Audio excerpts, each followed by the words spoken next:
அவர் வேடந்தாங்கல் பறவை மாதிரி அடிக்கடி கூட்டணி மாத்திட்டு இருக்காரு. வேடந்தாங்கல் தான் பறவை அந்த ஏரியில் தண்ணி நிரம்பி இருக்கும்போது வரும், தண்ணி வத்தினா போயிடும், மறுபடியும் தண்ணி வரும்போது வரும். அப்படி ஒவ்வொரு தேர்தலையும் கூட்டணி மாறி மாறி வச்சுட்டு இருக்கிறதுக்கு பதில் சொல்ல வேண்டிய அவசியம் இல்லை. அது மட்டும் இல்லை,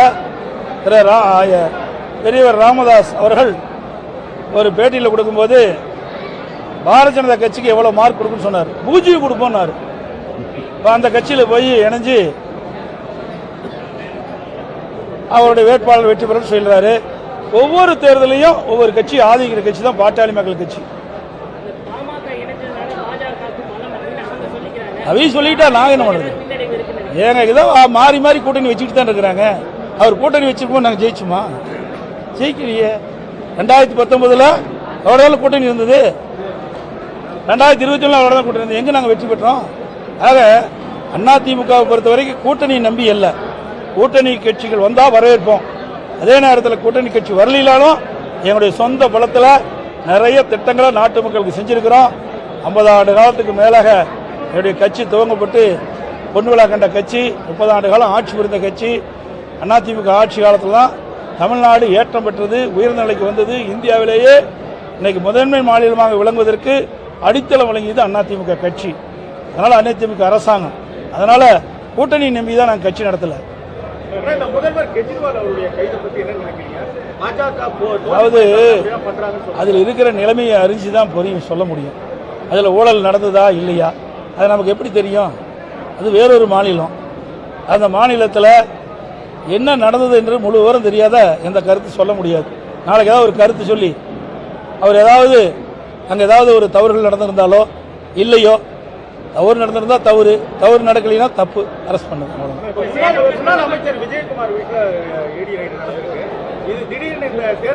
விஜயபாஸ்கர் ஏங்க நல்லா புரிஞ்சுங்க.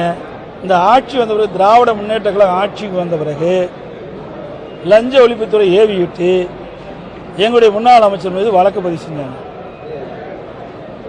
நாங்கள் ஆட்சியில் இருக்கும்போது மத்தியில் இருக்கின்ற வருமான வரித்துறை எங்களுடைய அமைச்சரை ரெடி பண்ணாங்க.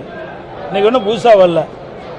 இந்த விழியா திமுக அரசு பதியப்பட்ட வழக்கின் அடிப்படையில் தான் இன்றைய தினம் இந்த ஈடி வந்திருக்குது, வேற ஒன்றும் இல்லை. இதுக்கு காரணம் திமுக தான்.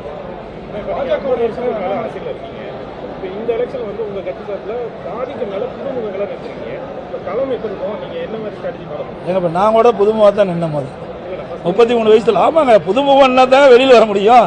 இப்போ நான் நிற்கும் போது புதுமுகம் தானே. எனக்கு முன்னால் பல பேர் இருந்தாங்களே, என்னோட சீனியர் பல பேர் இருந்தாங்க. அப்போ எனக்கு அந்த வாய்ப்பு கொடுத்தாங்க. அப்படி ஒவ்வொரு கட்சியிலும் அந்தந்த நிலைப்பாடு உண்டு. புதிய புதிய வேட்பாளர் அறிமுகம் செய்கின்ற பொழுது அந்த கட்சி வளர்ச்சி அடையும், மக்கள் எதிர்பார்க்குறாங்க. அந்த அடிப்படையில் எங்களுடைய தலைமை ஆட்சி மன்ற குழு வேட்பாளர் தேர்வு செஞ்சு அறிவிச்சிருக்கு.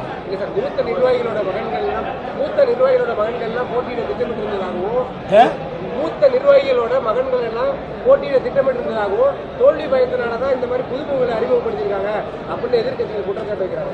நீங்க கற்பனையான கேள்விக்கு நான் என்ன பதில் சொல்ல முடியும்? எங்களெல்லாம் அப்படி இல்லையே.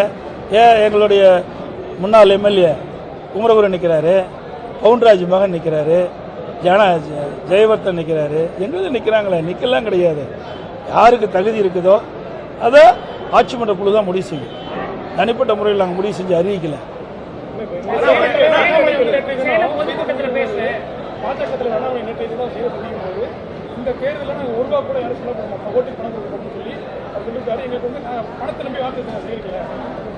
ஊடகம் பத்திரிகை நம்மளாம் பிடிங்க, முன்னாடியே போய் பாருங்க. ₹1 செலவு பண்ணுவாரா பண்ண மாட்டார். ₹1 செலவு பண்ணல டீ கூட குடிக்க முடியாது. ₹1 செலவு பண்ணினா டீ கூட குடிக்க முடியாது. குடி தண்ணீர் கூட ₹12 ஒரு பாட்டில், ஒரு ₹12 ஒரு பாட்டில். இன்னைக்கு பிஸ்லரி வாட்டர் குடிக்கணும், இல்லை பெரிய ஆளுங்க பிஸ்லரி வாட்டர் தான் குடிப்பாங்க. ஆனால் ₹12 ₹15 போட்டு தான் விலை வாங்கி தான் குடிப்பாங்க. அதெல்லாம் ஒரு பத்திரிக்கை செய்திக்காக வர்றதை ஒழிய ₹1 கூட செலவு பண்ண முடியும்னு சொல்றதெல்லாம் தவறானது. அரசியல் சூழ்நிலைக்கு ஏற்றவாறு அந்தந்த கட்சி அந்த தகுதிக்கு ஏற்றவாறு செலவு செய்வாங்க, தேர்தல் செலவு.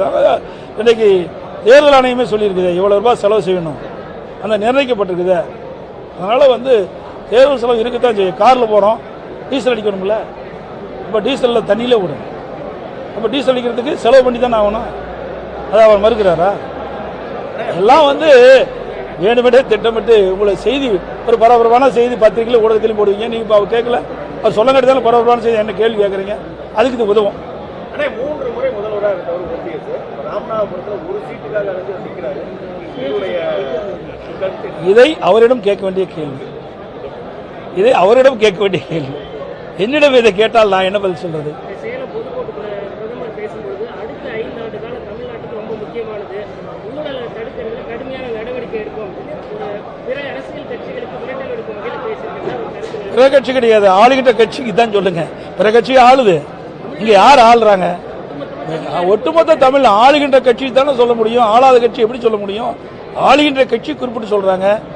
இந்த ஆட்சி விடியா திமுக அரசு ஆட்சிக்கு வந்த பிறகு கடந்த 3 ஆண்டுகளில் கடுமையான ஊழல், எங்க பார்த்தாலும் ஊழல், ஊழல் இல்லாத இடமே கிடையாது.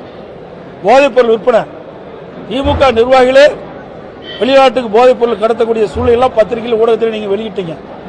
அப்படிப்பட்ட நிலைமையில இன்றைக்கு தமிழ்நாட்டை காப்பாற்றணும்னா நான் ஏற்கனவே சொன்னேன், இந்த தேர்தலில் அதிமுக வெற்றி பெற்றால் தான் தமிழ்நாட்டை காப்பாற்ற முடியும். நாளைக்கு தினம் திருச்சியில் பிரம்மாண்டமான பொதுக்கூட்டத்தில் அனைத்து இந்திய அண்ணா திராவிட முன்னேற்ற கழக வேட்பாளரை அறிமுகம் செய்து, கூட்டணி கட்சி செயற்பாளரை அறிமுகம் செய்து, கூட்டணி கட்சி தலைவரோடு தேர்தல் பிரச்சாரத்தை நாங்கள் துவங்குகிறோம். சேலம் தொகுதியை பொறுத்த வரைக்கும் இங்கே அதிமுகவிலிருந்து விலகின டிஎம் செல்வகணபதி ஒரு அனுபவஸ்தர், அவர் களமிறக்கப்பட்டிருக்காரு. போட்டி எப்படி இருக்கும்னு நினைக்கிறீங்க? என்ன அனுபவிச்சார்? கட்சி மாறி அனுபவிச்சார். கட்சி மாறினதால் அனுபவிச்சார் இருக்கிறோம். இது வந்து பொன்மனச்செம்மல் புரட்சித் தலைவர் எம்ஜிஆர் இந்த கட்சி துவங்கும் போதே தீய சக்தி திமுகன்னு சொன்னார். அந்த தீய சக்தி திமுகவோட போய் ஒரு கூட்டு சேர்ந்திருக்காரு. இன்றைக்கு அனைத்து இந்திய அண்ணா திராவிட முன்னேற்ற கழகத்தில் தான் அவர் எம்எல்ஏ அடையாளம் காட்டப்பட்டார். அனைத்து இந்திய அண்ணா திராவிட முன்னேற்ற கழக தொண்டர்கள் நிர்வாகிகள் இரவென்றும் பகலென்றும் பாராமல் ரத்தத்தை வியர்வையாக சிந்தி அம்மாவுடைய ஆணை ஏற்று, தலைமை கழகத்துடைய ஆணை ஏற்று திருச்செங்கோட்டில் உழைச்சி அவரை வெற்றி பெற செய்து அமைச்சராக்கினாங்க.